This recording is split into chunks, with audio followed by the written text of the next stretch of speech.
जय हिंद दोस्तों, त्यागी trading tips में आपका स्वागत है। दोस्तों, इस वीडियो के अंदर हम बात करने वाले हैं टोटल 2 शेयर के बारे में। यहाँ पर बात होने वाली है, डिटेल चर्चा यहाँ पर होने वाली है। सबसे पहले हम यहाँ पर देखेंगे मोस्ट पॉपुलर अशोक लीलैंड। देखिए, अशोक लीलैंड के अंदर अच्छी खासी गिरावट आपको देखने को मिली, बोनस भी आपको देखने को मिला, उसके बाद अच्छी खासी गिरावट, फिर तेजी, ये सारी चीज़ें देखने को मिली हैं। आज की डेट की बात करें तो अशोक लेलैंड शानदार 7% की लगभग तेजी इसके अंदर देखने को मिली है। कितनी? 7% की तेजी देखने को मिली है। तो आप कहेंगे ऐसी कौन सी? देखिए, 7% की तेजी एक बढ़िया शेयर के अंदर देखने को मिले तो कुछ ना कुछ खबर ही देखने को मिलती है। चलिए यहाँ पर हम देखेंगे कौन सी खबर है, उसके बारे में चर्चा करेंगे। कौन सी खबर है उसके बारे में कंप्लीट यहाँ पर चर्चा करेंगे। लेकिन उससे पहले एटलीस्ट आपको कम से कम ये तो मालूम हो कि अशोक लीलैंड की बस कितनी दौड़ रही है, ट्रक कितने दौड़ रहे हैं, ये तो एटलीस्ट आपको मालूम हो। और साथ में आपको ये भी मालूम होना चाहिए कि ईवी बिजनेस के अंदर कंपनी स्विच मोबिलिटी के थ्रू आगे बढ़ रही है। साथ में देश विदेश के अंदर भी कंपनी का काम आगे बढ़ रहा है। बहुत अच्छी खबर देखने को मिल रही है। चलिए, तो अब यहाँ पर जो खबर है उसके बारे में तो चर्चा करेंगे, लेकिन एटलीस्ट मार्केट शेयर के बारे में आपको मालूम होना चाहिए। मैं आपसे बार बार बोलता हूँ कि किसी भी कंपनी का किसी भी फील्ड के अंदर 1 2 3 4 तक अगर मार्केट शेयर है, चौथे नंबर पे या तीसरे नंबर पे या पहले नंबर पर, तो वो एक अच्छी ही कंपनी आपके लिए मानी जाएगी। ठीक है, तो चलिए सबसे पहले हम यहाँ पर क्या देखते हैं कि कंपनी इंडिया की सेकंड लार्जेस्ट मैन्युफैक्चरर है। किसकी? कॉमर्शियल व्हीकल की। कॉमर्शियल व्हीकल में बहुत कुछ आता है। फोर्थ लार्जेस्ट मैन्युफैक्चरर है बस का ग्लोबली। ग्लोबली बात चल रही है, फोर्थ लार्जेस्ट। तो 1 2 3 4 तक ठीक है। चलिए, 9th largest manufacturer of truck. Truck का 9th 90 नंबर पर आती है। दिल्ली के अंदर आप देख सकते हैं अशोक लीलैंड की गाड़ियाँ दौड़ती हैं, टाटा मोटर्स की गाड़ियाँ दौड़ती हैं, बस दौड़ती हैं। ठीक है, तो ये बात आपको समझ में आ जाना चाहिए। आने वाले टाइम में इलेक्ट्रिक व्हीकल का ज़माना आने वाला है। जिस तरीके से पॉल्यूशन लगातार बढ़ रहा है, ग्लोबल वार्मिंग की अगर हम बात करते हैं तो लगातार कहीं पर भी आप उठा के देखेंगे, कहीं ना कहीं आप देखेंगे कि प्रकृति से जहाँ पर भी छेड़छाड़ हो रही है। देखिए, गर्मी अगर बढ़ी तो कोई भी जिंदा रहने वाला नहीं है, और ये बात किसी की समझ में नहीं आ रही है। हथियारों की दौड़ में कुछ नहीं हो रहा है। ट्रंप को पकड़ो और उसकी पिटाई ज़बरदस्त होनी चाहिए। जो भी हथियार के बारे में, देखिए मैं क्यों बोल रहा हूँ कि ट्रंप को पकड़ो और ज़बरदस्त पीटो, क्यों? क्योंकि हथियार हथियार की ही बात चल रही है। ये एक की बात नहीं है। ट्रंप से कुछ नहीं है। ट्रंप को तो मालूम है कि मैं इधर से उधर को घूम जाऊंगा, मैं तो अपना अगर कोई पॉल्यूशन भी वगैरह भी होगा तो कुछ ना कुछ करूँगा। देखिए, बचेगा कोई नहीं है। इस प्रकृति को ज़बरदस्त तरीके के झटके लगने शुरू हो जाएंगे। ग्लेशियर पिघलना जहाँ पर भी शुरू हुआ, बर्फ़ जहाँ पर भी पिघलना शुरू हुआ, तो ये समझ सकते हैं आप कि क्या हाल होने वाला है इन फ्यूचर। अभी भी आप देखेंगे कि कई देश के अंदर अभी हाल फिलहाल में ही बाढ़ देखने को मिली है। चाहे तो आप देख सकते हैं कि हाल फिलहाल में किस देश के अंदर ज़बरदस्त, अभी आज की ही बात है कि ज़बरदस्त बाढ़ आई हुई है। समझिए ना, ये टाइम नहीं है बाढ़ आने का, लेकिन फिर भी वहाँ पर बाढ़ आई हुई है। क्यों? क्योंकि बर्फ़ पिघल पिघल के नदियों के अंदर, और नदियाँ तो फिर आपको मालूम है कि क्या होगा हाल। ठीक है, तो पानी का लेवल बढ़ना एक अच्छी बात होती है, लेकिन ऐसा नहीं होना चाहिए कि आप किसी किनारे रहते हैं और 10-20 किलोमीटर या 5-10 किलोमीटर ही आपके आसपास कोई नदी चल रही है और उसके अंदर इतना पानी आ जाए कि आपका सफाया हो जाए। वो धीरे धीरे वो छोड़ेगा नहीं किसी को पानी अगर बर्फ़ पिघलती है तो बड़ी दिक्कत हो जाएगी। तो इलेक्ट्रिक व्हीकल की बात करें, ठीक है, तो लगातार कंपनियों को करना पड़ेगा यहाँ पर। तो अशोक लीलैंड भी यहाँ पर काम करती ही नज़र आ रही है। गैस वाली गाड़ियाँ भी बना रही है। ठीक है, तो इसमें अगर हम देखें इस फील्ड के अंदर तो आगे बढ़ता हुआ नजर आएगा। ठीक है, तो जो पुरानी गाड़ियाँ हो गई हैं, मैं अशोक लीलैंड की यहाँ पर चर्चा क्यों कर रहा हूँ? देखिए, जो न्यूज़ है उसके बारे में तो हम चर्चा करेंगे, लेकिन अभी दिल्ली के अंदर आप देख रहे हैं पॉल्यूशन लगातार बढ़ रहा है। तो जो पुरानी गाड़ियाँ हैं, ख़राब गाड़ियाँ हैं, उनको साइड में रखा जाएगा, तो नई लोग गाड़ियाँ लेंगे। ठीक है, सीएनजी वाली गाड़ियाँ ली जाएंगी। ठीक है, तो आप समझ सकते हैं कि आने वाले टाइम में इन कंपनियों का कितना फ़ायदा देखने को मिल सकता है। ठीक है, तो इलेक्ट्रिक व्हीकल पर भी आपका फोकस होना चाहिए कि इलेक्ट्रिक व्हीकल का ज़माना आने वाले टाइम में बहुत अच्छी तरह से दौड़ता हुआ नजर आएगा। और शायद आने वाले टाइम में मैं आपसे बोलता हूं कि 1-2 साल ही इंतज़ार कर लीजिए। 2 साल के बाद दिल्ली और मुंबई के अंदर आपको सिर्फ इलेक्ट्रिक व्हीकल ही चलते हुए नजर आएंगे। कंपल्सरी ही कर दिया जाएगा वहाँ के पॉल्यूशन को देखते हुए। ठीक है, क्लियर है? तो फ्यूचर है आगे आने वाले टाइम में कोई दिक्कत परेशानी वाली बात नहीं है। एक खबर यहाँ पर देखने को मिली है, सबसे पहले हम उसको शेयर कर देते हैं।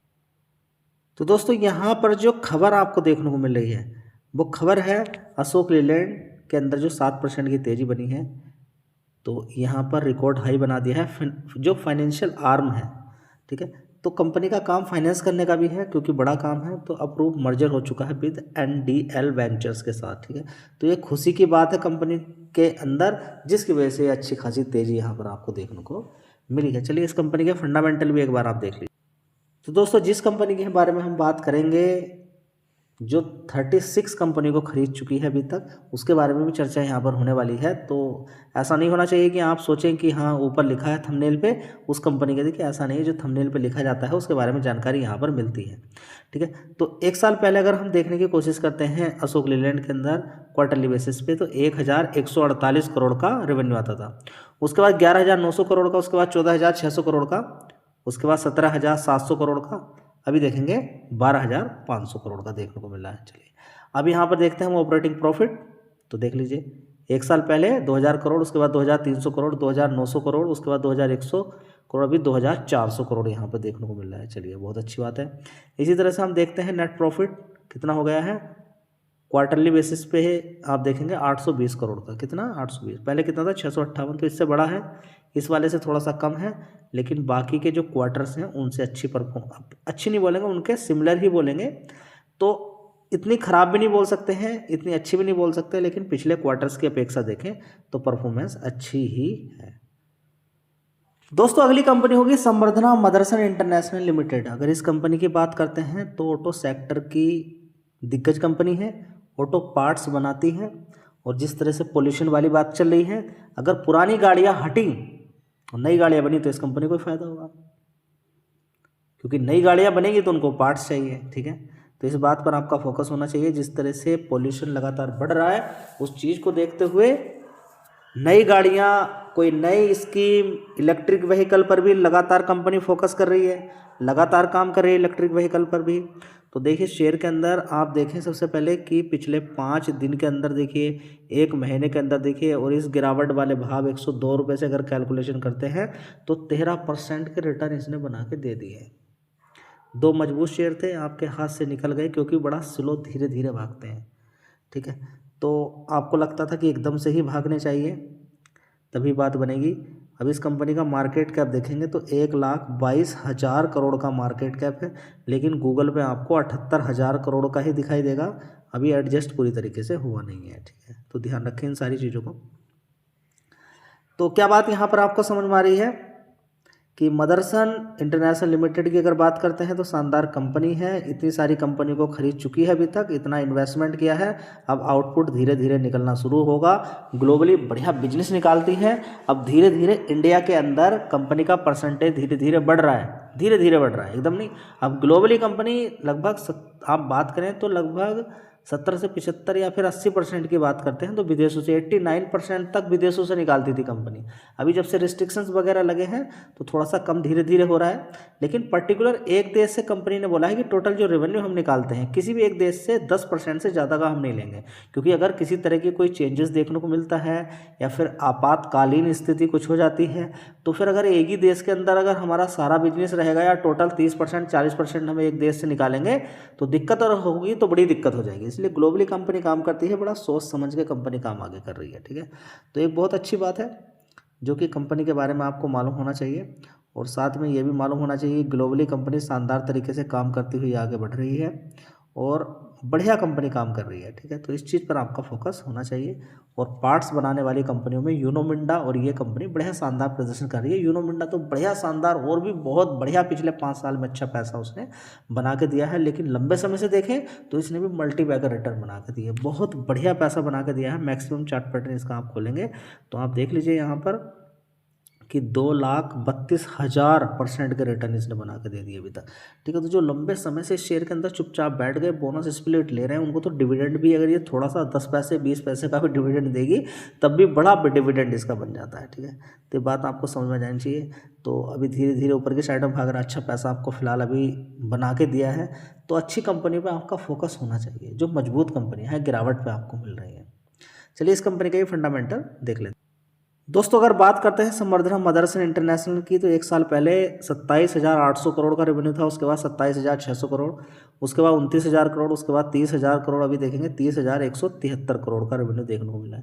पिछले क्वार्टर की अपेक्षा फ्लैट है, कोई बात नहीं, लेकिन धीरे धीरे ऊपर बढ़ रहा है, ये अच्छी बात है। ऑपरेटिंग प्रॉफिट भी देख सकते हैं 2,600 करोड़, उससे पहले 2,400 था, उससे पहले 2,600, उससे पहले 2,600, उससे पहले 2,400, यानी कि क्वार्टरली बेसिस पे पिछले क्वार्टर की अपेक्षा और ईयर ऑन ईयर बेसिस पर अच्छी परफॉर्मेंस है। बाकी के 2 क्वार्टर के अकॉर्डिंग बराबर में परफॉर्मेंस है। प्रॉफिट भी देख सकते हैं 846 करोड़ का है, उससे पहले 606 था, उससे पहले 1,115 करोड़ था, उससे पहले 984 करोड़ था, उससे पहले 949 करोड़ था। तो परफॉर्मेंस कोई ख़राब नहीं है, फ्लैट परफॉर्मेंस है, लेकिन आउटपुट आने वाले टाइम में आपको देखने को मिलेगा। जो इतनी सारी कंपनियां खरीदी हुई हैं कंपनी ने या एक्विजिशन किया हुआ है, तो उन कंपनी का जब काम आगे बढ़ेगा तो कंपनी के अंदर कुछ अलग चीज़ें देखने को मिल सकती हैं। अब देखते हैं कितना आउटपुट निकलता है, क्या होता है, वो आने वाले समय में ही पता चलेगा। तो ऐसा नहीं कि बिल्कुल छोटी सी कंपनी है, अगर आप सोचें कि 116-117 रुपये मार्केट कैप भी आपको देखना चाहिए। सारी चीज़ें देखिए, डिसाइड कीजिए, मेहनत कीजिए, आफ्टर दैट देखिएगा क्या रिजल्ट निकलता है। धन्यवाद।